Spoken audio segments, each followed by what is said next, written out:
timely, insightful, discussion and analysis of economic trends and markets. From Southern California to Sacramento, featuring business and political leaders, unique field reports. From Orange County and the campus of Chapman University, this is the Chapman Business Report. And welcome back to the Chapman Business Report. That's our weekly look at business, financial markets, and always a special focus on the regional economies of Southern California. I'm Pete Weitzner. I head up the broadcast journalism program here on the campus of Chapman University, a couple blocks west, actually, at the Dodge College of Film and Media Arts. Right behind me, for better than 30-plus years, is housed the very fine, nationally renowned economist, Dr. Esmael Adibi. He and Jim Doty put out their widely watched and widely accurate economic forecast for 35 years, right? You got your revision coming up in June. Yes. And they've been dead on again. We'll talk about what they forecast, because those are pretty much the numbers that we're going to focus on. This is one of our about tri-weekly shows where we look at just the latest gauges of the economy nationally and locally and tell you how we're doing. And then later on, our student feature stories. Asia Celestino spent a little time in Pasadena. The 10th annual Autism Walks raise awareness, raise money for that growing disorder of the brain. Affects now, some say, as many as 1 in 55 men in this country, 1 in 250 women, the disease of autism. But first, let's get to the matters of the economy. And if I was going to put a song to this boss, obeying copyright law, so I won't sing, but I'll just say it. You can't copyright words. The beat goes on, but a little slower? Yes, yes, and it was expected. It was? Yes, the GDP number came out. But the consensus forecast was higher. We're not among the consensus. You got it right. You got it right. See, GDP came out about 2.2% for the first quarter of this year, and fourth quarter of last year was 3%. We anticipated that the slowdown. In fact, our forecast for the entire year this year is about 2.3%. So we're going to hover around 2.2. We might get 2.5 and then 1.9. And part of it is because we have to understand where GDP comes from. I mean, this is the number everybody focuses on. But what are the components? What goes into that? Oh, there's 4 components. 4 components. So let's address each one of them and see what's happening. Let's start with least important one. Exports. Export. Export is about 17–18% of our economy. And obviously that was doing much better than last year than this year. Part of it, we know what's happening. It's Europe. Europe is the problem, and China is slowing down. I mean, below 8% growth, I think. Yeah, in China. And plus some of those numbers obviously are not really reliable, but we know they're slowing down somewhat. And most of us, we think of China, we think we're buying from them. We buy a whole bunch of things, but remember, we sell lots of things to them too. And then Europe, 8 countries among the Eurozone, they're in recession. Right. And once they're in recession, I think, slipped back into negative. England is there, Spain is there, Italy is there, and even Netherlands is getting in there. So these countries in aggregate, they're going to buy less from us when demand is weak. So our export is not growing as fast. Second component, investment. Last year, business investment was booming. Corporate America is loaded with cash. And they did not hire very many people last year, but what did they do? They spent it on capital goods, machinery, equipment, and part of it was part of that stimulus package. They could have bought machinery. And retailers needed to restock the shelves. I don't consider that business investment as well? No, not retailer. No, not retailer. But business investment is like buying computers, buying machineries. And they could have write off all of that. Incentives as well. Exactly. They could have write off 100% of what they would spend. So they took advantage of that last year. And software is investment. That was helping Intel and all the other companies. Well, look at Western Digital earnings, and as one of our, when we get to earnings, they're pretty strong. Exactly. So what's happening so far? Export is slowing down. Business investment is slowing down. I mean, they're not negative. No. But the growth rate has slowed down. Then you come to the third component, which is government. And we know what government did last couple of years with all that stimulus money. They were basically spending, particularly federal government, and part of it they were helping the states to basically cushion their deficit. And mostly they were just keeping their at certain staffing levels. They weren't so much doing infrastructure spending. Not infrastructure, but still it was extra money. Right. I mean, think of $787 billion that came to the economy. Police officers and teachers employed. Yes, right? Yes, in a way. But now we know government is running out of juice. They're slowing down. And then locally, with them losing the tax increment money, the redevelopment money, it's causing perhaps another round. Look what's going on in Westminster. They have to lay off 70 people. That's the pressure. So far, if you look at the three components, which none of them by itself is important, as important as the fourth one. Altogether, it's a third of the economy. Exactly. 30% of the economy are export, government, and business all slowing investment. down, and maybe headed even lower? Yeah. No, they're going to hover around this level, we believe, unless Europe gets in bigger problem, which we don't anticipate. So then that leaves us with consumer spending. Consumers are 70% of the economy, and surprisingly, actually, they feel better. They feel better. The growth rate in terms of consumer spending in the first quarter of 2012 was 2.9% annual rate. And that's really what helped to get overall GDP over 2%, around 2.2%. Now, this is a worrisome. We know what's happening with consumers. And if you remember in our previous show, we talked about it. There's a pent-up demand. People who had jobs, but they were worried about their job during recession, they pulled back. They weren't spending as much, so they're catching up. Car sales are really growing, so almost at levels of what we see in a 5% growth economy. Yeah, 14, 15 million, I think we're looking at annually. 14.2 million on an annual basis is car sales. 16 is a great year. 16 is a great year. During boom years, they were doing over 17 million. So that portion is helping, which again is fueled by consumer spending. Again, consumers are spending even on leisure and discretionary spending. 17% up year over year here in Orange County, leisure and hospitality. Exactly. So the big question is, can consumer keep up this pace of 2.9% to make up for anticipated the slowdown in the other They've knocked down their revolving debt, so they've got room on their credit cards. Yes, yes. They feel better about their balance sheet because if they look at their 401k, we had the best first quarter in, 20 years on the stock market? Yes, and home prices are not leveling. Still lower year over year, but quarter over quarter moving up. But it is, I think we have bottomed out more or less in terms of housing market. We're going to talk about it later. And unemployment's going down. Unemployment is going down. And the most important thing was your first statement here, that people who had job during recession, and remember, we had almost 90% of people having job, and had good credit. They took advantage of these low interest rate environment. So what they did, they refinanced their mortgages, or if they borrowed, the rates are very low. That means the servicing their debt, that is the interest payment on the debt, has gone down. We have a very important statistic that we watch. When people were spending like crazy, they were spending on average 14% of their disposable income just to service their debt, to pay the interest on their debt. Now that ratio is down to 11%, which means quite a bit of disposable income is available to people who have job. I'm not talking about unemployed. And that's what's really fueling the spending and satisfying the pent-up demand. You mentioned Europe, you mentioned the business cycle winding down. As we record this in early May, the president over Afghanistan talking about that war winding down. I mean, there was a lot of spending going on and still is, but not to the extent in Iraq, in Afghanistan.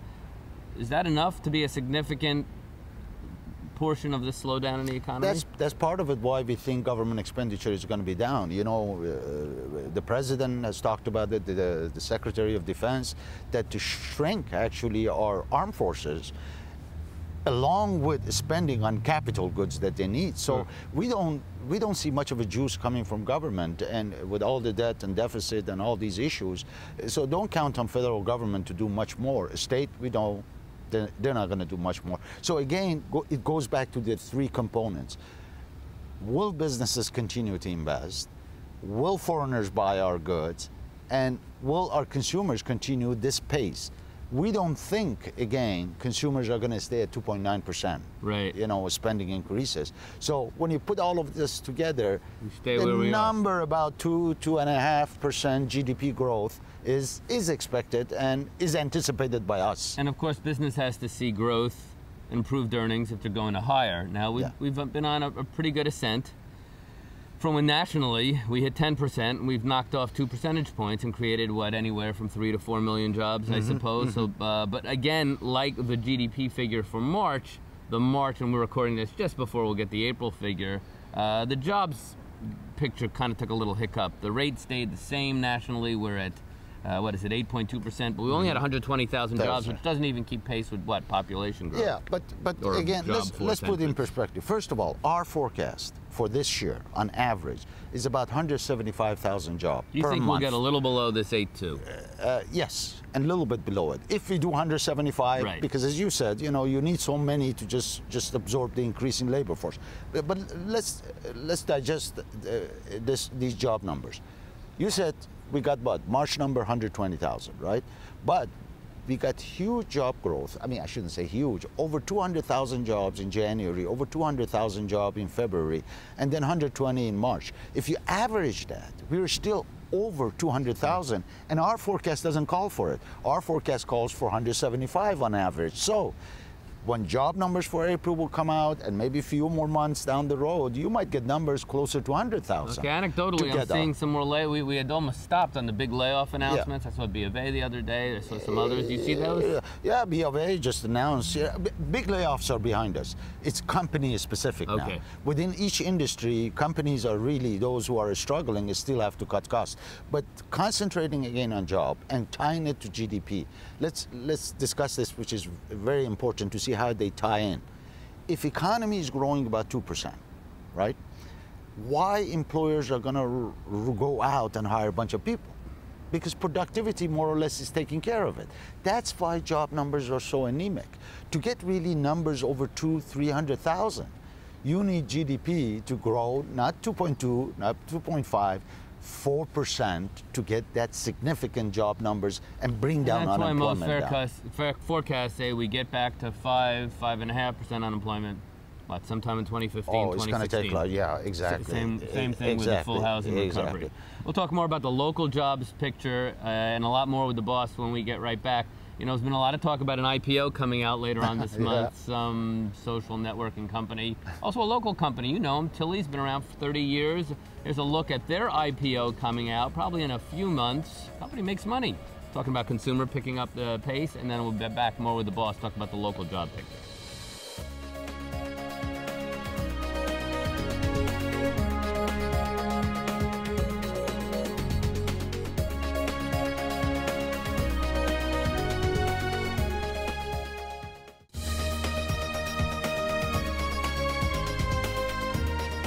Welcome back to the Chapman Business Report. I'm Pete Weitzner, joined by the boss, the longtime economist here at Chapman, Dr. Esmael Adibi. We were talking about the national jobs picture. Essie modestly improving, yes, certainly over the last couple of years. And you can say the same for Orange County, which also hit 10%, down to 8%. And I see really good, everything's relative, job creation. 13,000 month over month, 26,000 year over year. That's 2% of the job force. That's pretty good. Actually, if you look at the U.S. economy was doing excellent last year, and Orange County and California, we were lagging.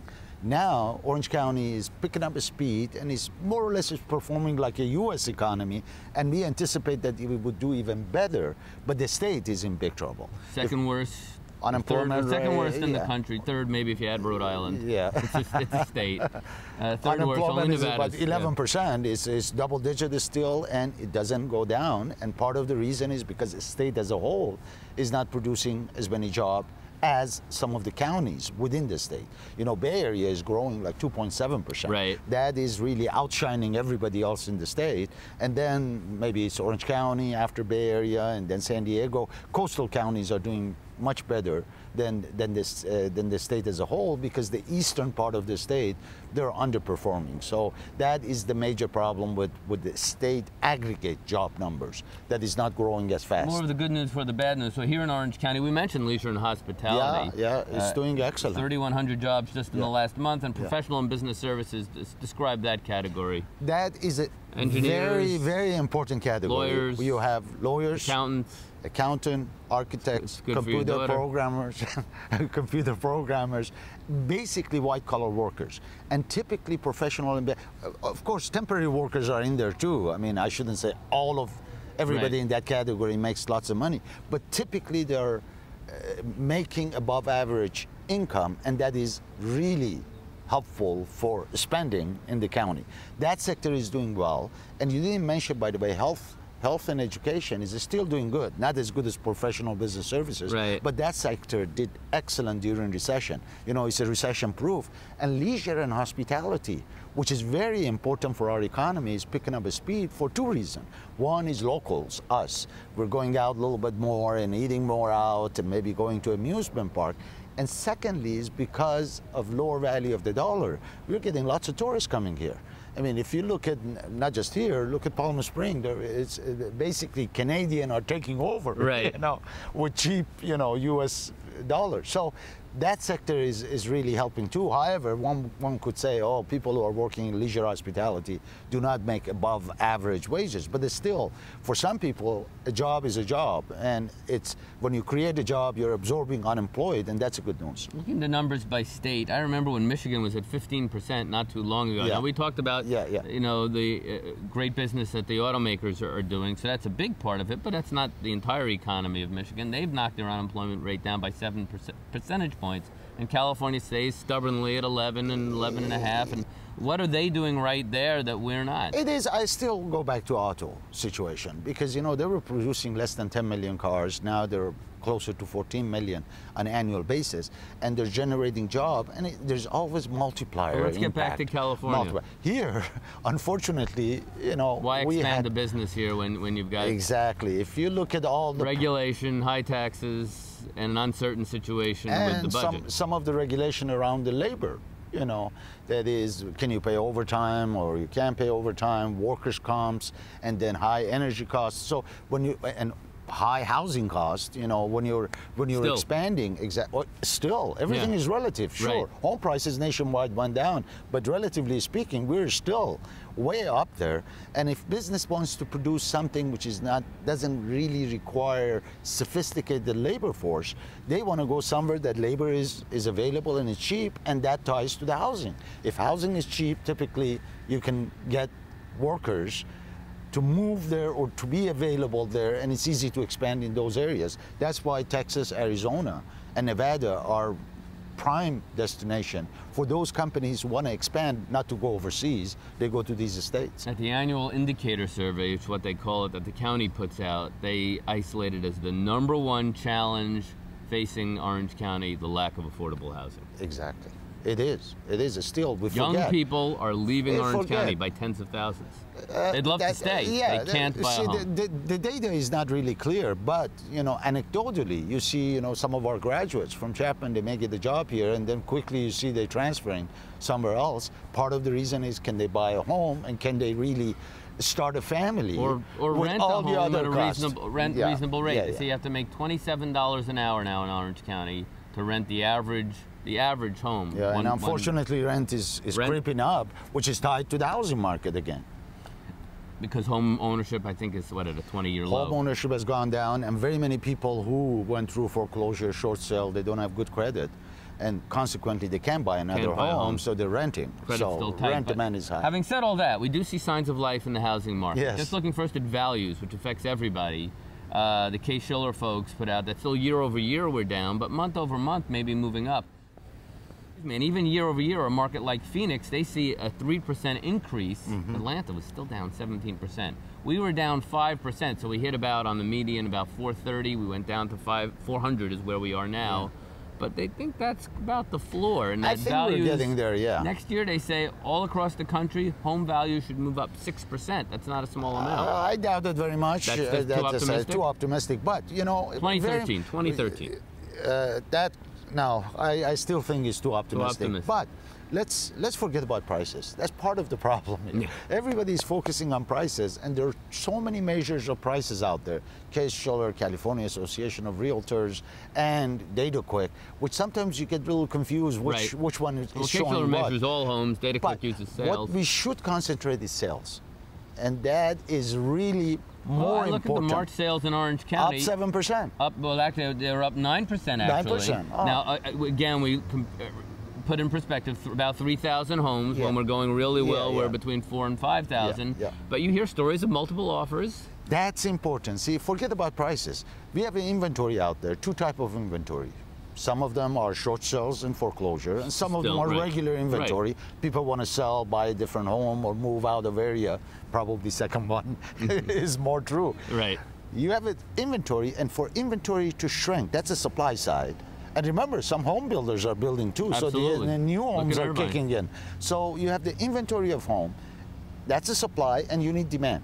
If demand is there, so that's reflected in sales. So if sales is picking up, that inventory is going to be absorbed. And once inventory shrinks, then you're going to get increase in prices. So still, we don't see that inventory is going to shrink as fast to give you a significant across-the-board price increases. But mortgage rates won't go any lower. The inventory is shrinking. I mean, if your situation was one that you were ready to buy a home, it seems like now's a good time to buy. I think so. I mean, but I would say cheaper homes, definitely. Yeah, more expensive home probably is still upper end. You could wait. Harder to get financing too. Not just that, this move-up market. Right. You know, not very many. The demand there is not as strong as demand is strong for cheaper homes for two reasons. First-time home buyers and investors who can afford to buy a cheaper home, you're still seeing cash, a lot of that. And just rent it out. A couple of minutes to go, and we got a bunch more topics. The earnings season coming through. Earnings season. Not bad. Not bad. Not bad. A couple of examples. Western Digital Tech Company. They had a buy in here. They bought Hitachi. So when you see sales go from 2.2 to 3.6, they bought another drive firm. Yeah. But profit tripling. They had a problem in Thailand. They're past that. And this is that business investment we're talking about. That's the business. They produce hard drives. Mostly goes into in computers. Edwards, a healthcare company. Sales kind of flat. Europe, a big impact there. Of course. Profit flat and pretty good numbers. And then if we were to add, say, some of the big tech firms, Apple had made another $11.5 billion. They're pumping out iPads and especially iPhones. Still like there's nobody's business. Google. Some of the industrial Coke, I think, did pretty well. Yeah. What surprised me was Facebook. You remember that their advertising revenue was down. Back. Yeah. I mean, it was up year over year, but quarter over quarter was down 7%. Yeah. And when you get a company like that, they want to come out, and let's finish up with Facebook because there's so much interest in it. And this is not a small company. If they get the valuation they expect when they go public, we expect it'll be toward the end. May 18th, I think, might even be the date, but they still have to get approval on the Instagram purchase. Yeah. They expect to be valued at $100 billion. Yes. Google's valued at $200 billion. Yes. Well, if you want that valuation, you better show rocket ship growth. In advertising revenue. Advertising revenue was actually down. And there's other causes for concern. Just look at the way they did business, that Mark Zuckerberg and the fellow from Instagram just kind of inked this $1 billion deal with very little consultation. Yeah. So would you be, when this company comes public, there'll be a tremendous amount of interest. Would you be a buyer? I do not understand the business. In all of these online, I don't understand how the advertising works, how much money is going to come, what's the growth area. Ultimately, what's important is users. Are they going to be loyal and stay if alternative comes? There's always a competition in this arena. Google is a good example. Nobody still can compete with them. They're the #1 search engine. But is this going to be Facebook stay as a social media, forever? I doubt it. So you have to look at long term when you look at these things. Right. By the way, you forgot to say, you said everybody is looking for IPO of Facebook. Even a state government is excited about it, and they're waiting for millionaires. 10,000 that will sell once the lockout period so expires. Lots of millionaires are going to sell their stocks. So it's a $5 billion float. We don't know what the price will be, and the boss might be skeptical. You look at, now Facebook's the biggest, but you look at some of the others like Groupon, and there've been a lot of social media that have come out. LinkedIn, I think, might be the exception. Zynga, they have not done well. Yeah. Groupon they haven't done that especially. good. These are all, you're talking about IPOs, but what I'm saying, they're existing social networks that are growing. And I heard from my son, unfortunately, I don't remember, he's using something else rather than Facebook. He said, Facebook now is becoming common, everybody's using it. This is the real issue. Users and advertising. Are they going to deliver that growth on both fronts? And if they do, good for them, and it's worth to buy it. Then they'll be the next Google. Yeah, exactly. If not, they won't be the next Google. Yes, easy conclusion. They'll be the next Groupon. Esmael Adibi is the longtime economist here at Chapman University. We're going to take a break. As we do, here's another local company doing quite well, tech company, Broadcom. You know them from their communications chips. We get back, we'll take a look at Asia Celestino's visit to the 10th annual Autism Speaks in Pasadena. Stay with us on the Chapman Business Report.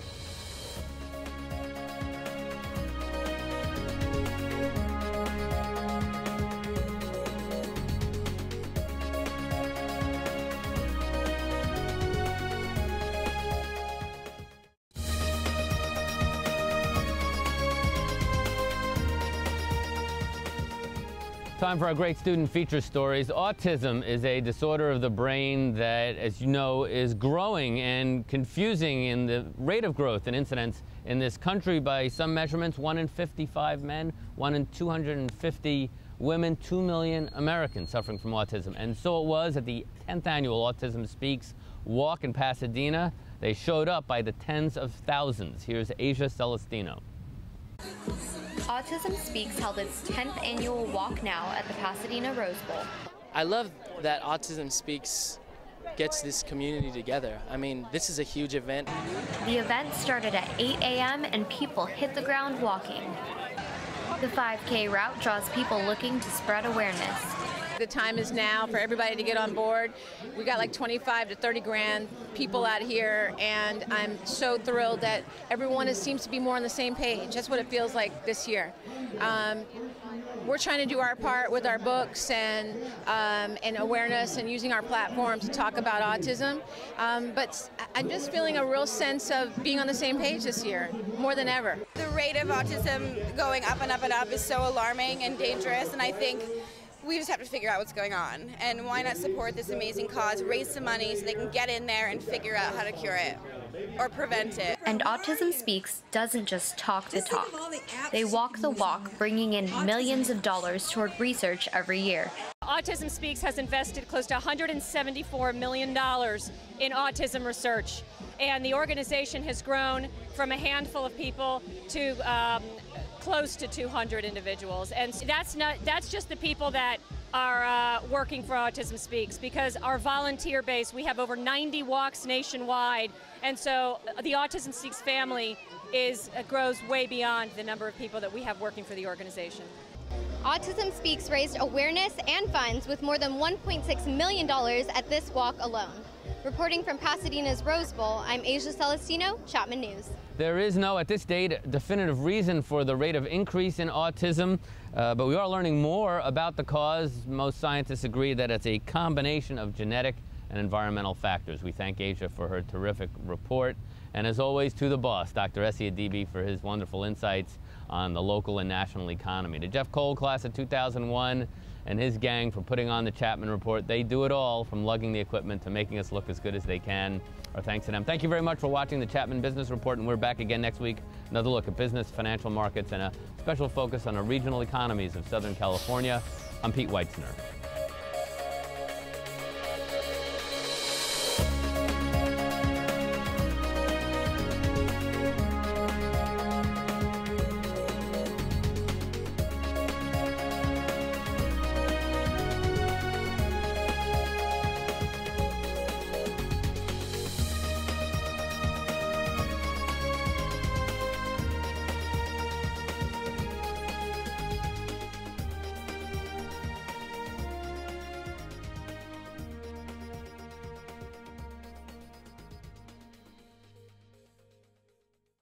Funding for this program was provided by Chapman University.